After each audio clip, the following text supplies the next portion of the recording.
So during COVID, if somebody is thinking about doing something different or running the options of not knowing what to do, I would say that, you know, go ahead and do it.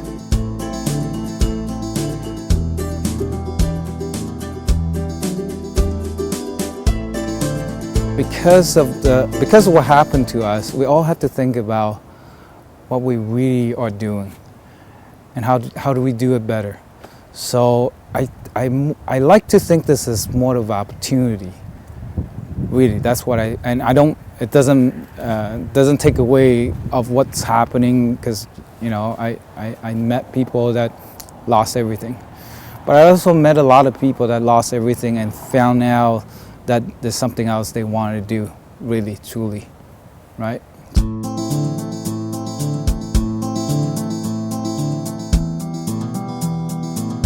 So coming from the art background of, you know, photography and digital art, and all the way to this farming industry, they're completely two different worlds. I was always in my studio.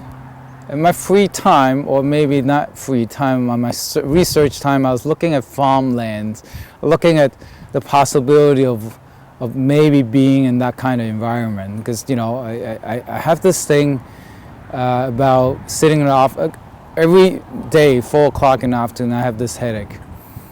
Okay, it's like there every day. I know something is maybe not really good for me.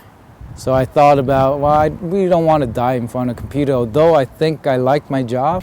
So I thought, it's going to start now. So I went into studying how to do the hooves, and I went into study apprenticing with a couple of my mentors. I learned how to trim their feet. I learned how to train horses. And to a point, I felt like I can do it myself. Came to Canada, didn't speak a word of English, maybe some alphabet A to Z top. I wouldn't call Canadian a different culture to me, because I think I'm a Canadian. I like to say it, I'm a Canadian.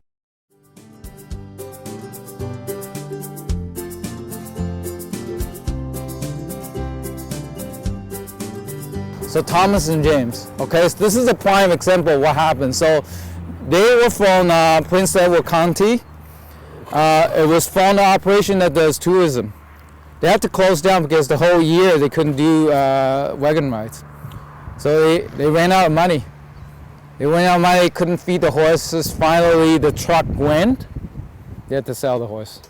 I ended up with them.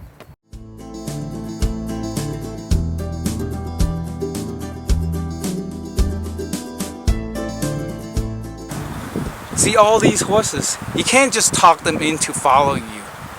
You have to prove the leadership. And that is what triggers me. That is what I love about this whole thing. Like, you know how many good leaders that we can produce in doing this activity?